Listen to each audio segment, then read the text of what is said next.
ये अंग्रेजों से ज़्यादा क्रूर सरकार है।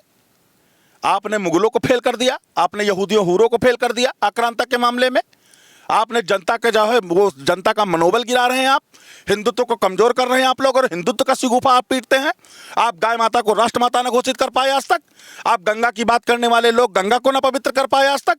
हिंदुत्व की बात करने वाले लोग ब्राह्मणों को मरवा दे रहे हैं। किस चीज पे खड़े उतर रहे हैं आप भाई? आपने राम मंदिर बनवा दिया, राम मंदिर को लुटवा दिया, आपने ऐसे लुटवाया कि अंग्रेज और मुगल न लूट पाए आज तक।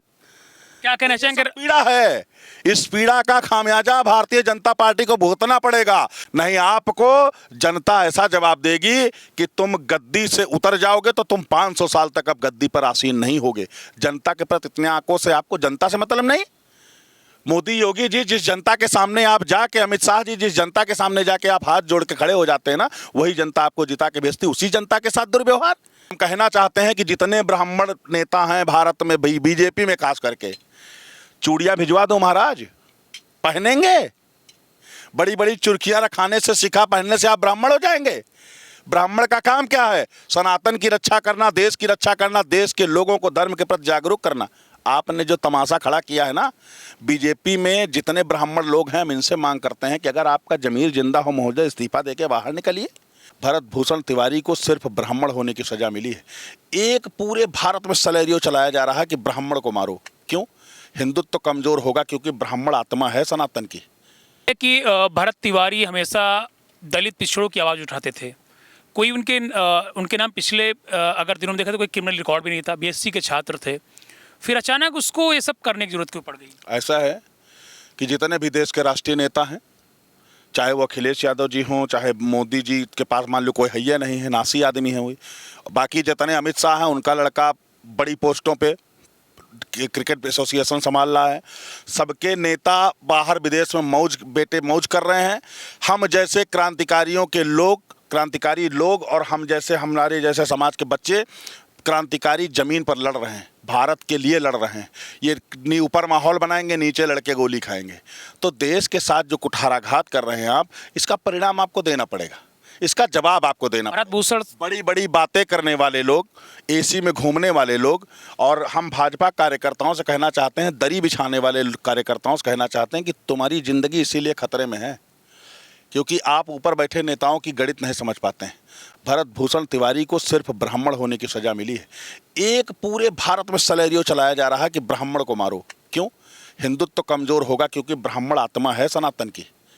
भरत तिवारी का क्या कसूर था? वो ब्राह्मण था इसीलिए। वो अगर मोहंडम होता, वो अब्दुल असीम नसीम करीम होता तो नहीं मारा जाता। वो अगर किसी पीडीए समाज से आता तो नहीं मारा जाता। उसको ब्राह्मण होने की सजा मिली है। हम कहना चाहते हैं कि जितने ब्राह्मण नेता हैं भारत में, बीजेपी में खास करके, चूड़ियां भिजवा दो महाराज, पहनेंगे। बड़ी बड़ी चुरखियां रखाने से, सिखा पहनने से आप ब्राह्मण हो जाएंगे?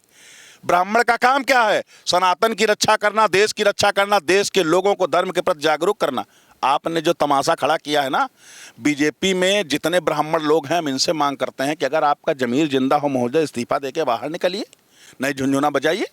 तुम्हारे जैसे ही ब्राह्मण जो है वो उन ब्राह्मणों का अपमान कर रहे हैं जो अपनी शिखा काट के दे दिया करते, देश के नाम पे अपनी हड्डियों को दान दे दिया करते थे कि देश पे कुर्बान हो जाए। भरत तिवारी को नमन है, उस माँ को नमन है जिसने भरत तिवारी को पैदा किया। और हम अपने भारत देश में कहना चाहेंगे, जिस दिन हर घर से भरत तिवारी निकलेगा, उस दिन किसी भी गद्दी पर बैठे आक्रांता की औकात नहीं होगी कि भारत के खिलाफ गलत शब्दों का चयन करे या किसी जनता के साथ दुर्व्यवहार करे। सवाल है, इस मौत को क्या नाम देंगे आप? इसको शहीद का दर्जा देना चाहिए सरकार को। उस परिवार की जीविकोपार्जन के लिए उसकी ऐसी व्यवस्था करें कि आजीवन उसको किसी के सामने हाथ नहीं फैलाना हो। ये भाजपा की वो गलती है जिस पर पर्दा डालने का काम भी सरकार करे। नहीं आपको जनता ऐसा जवाब देगी कि तुम गद्दी से उतर जाओगे तो तुम 500 साल तक अब गद्दी पर आसीन नहीं होगे। जनता के प्रति इतने आंकों से आपको जनता से मतलब नहीं। मोदी योगी जी जिस जनता के सामने आप जाके, अमित शाह जी जिस जनता के सामने जाके आप हाथ जोड़ के खड़े हो जाते हैं ना, वही जनता आपको जिता के भेजती। उसी जनता के साथ दुर्व्यवहार। क्या तमाशा बना दिया आप लोगों ने देश का? बंटाधार की तरफ ले जा रहे हैं देश को आप। इसीलिए हमने आपको जिताया था गद्दी पर मोदी जी, इसीलिए अमित शाह जी आपको गद्दी बिठाया था कि भारत के सर्वोच्च गद्दी पर बैठकर नीचे जो लड़का क्रांतिकारी अपने धर्म के लिए, अपनी जात के लिए संघर्ष कर रहा, उसको आप गोलियों से मरवा दीजिए। और वो भी पुलिस जैसे ऐसे तुच्छ अपराधियों से, ऐसे तुच्छ पुलिस वालों से छोटे से बच्चे की जान ले ली आपने। क्या गलती थी उसकी? अपने देश के लिए उसकी मांगे पूरी करते आप। वहाँ आपके पिछवाड़े में दर्द पैदा हो जाता है, उसकी मांग पूरी करने के बजाय उसकी हत्या करवा दी आपने। ऐसे पुलिस वालों को दौड़ा के बिहार के लोगों को दिन दहाड़े गोली मार देनी चाहिए। अगर सरकार इसका निर्णय नहीं करती तो वो ये निर्णय वहाँ के हमारे क्रांतिकारी भाइयों को करना चाहिए। अभिनव सिंह क्यों नहीं गए बिहार? अभिनव सिंह को टीआरपी नहीं चाहिए सर। आप जैसे पत्रकारों का साथ है, बेबाकी से अपनी बात कहता हूँ, मुझे दर्द होता है। मैं उस माँ के आंसू नहीं देख सकता जिसने अपना लाल खोया है। वहाँ जाके मैं टीआरपी की राजनीति नहीं करता। ऐसा नहीं है कि अभिनव सिंह जा नहीं सकते, अभिनव सिंह के पास वाहन नहीं है, मुझे नहीं चाहिए, मैं नहीं जाता हूँ। किसी की हत्या हो तो सरकार को एक्शन लेना चाहिए। मैं वहाँ किस स्थिति में हूँ? मैं यूपी का प्रदेश अध्यक्ष, वहाँ जाके क्या उखाड़ बना लूंगा? जाके फोटो खिंचवा के वीडियो बनवा के चला हूँ। बहुत से लोग गए हैं। मैं नहीं जाना चाहता ना। मैं अगर कुछ बनाने की स्थिति में हूँ तो वहाँ जाऊँ, क्या सरकार सुनेगी? ये अंग्रेजों से ज़्यादा क्रूर सरकार है। आपने मुगलों को फेल कर दिया, आपने यहूदियों हूरों को फेल कर दिया आक्रांता के मामले में। आपने जनता के जो है वो जनता का मनोबल गिरा रहे हैं आप, हिंदुत्व को कमजोर कर रहे हैं आप लोग, और हिंदुत्व का सिगुफा आप पीटते हैं। आप गाय माता को राष्ट्र माता न घोषित कर पाए आज तक। आप गंगा की बात करने वाले लोग गंगा को न पवित्र कर पाए आज तक। हिंदुत्व की बात करने वाले लोग ब्राह्मणों को मरवा दे रहे हैं। किस चीज पे खड़े उतर रहे हैं आप भाई? आपने राम मंदिर बनवा दिया, राम मंदिर को लुटवा दिया आपने। ऐसे लुटवाया कि अंग्रेज और मुगल न लूट पाए आज तक। क्या कहना चाहेंगे? पीड़ा है, इस पीड़ा का खामियाजा भारतीय जनता पार्टी को भुगतना पड़ेगा। अपनी नीतियों में सुधार लाइए, वरना ईवीएम में ऐसे गड़बड़ी करते रहिए, जीतते रहिए। जिस दिन आप बैलेट पेपर से चुनाव करा लोगे, आपकी औकात आपको पता चल जाएगी।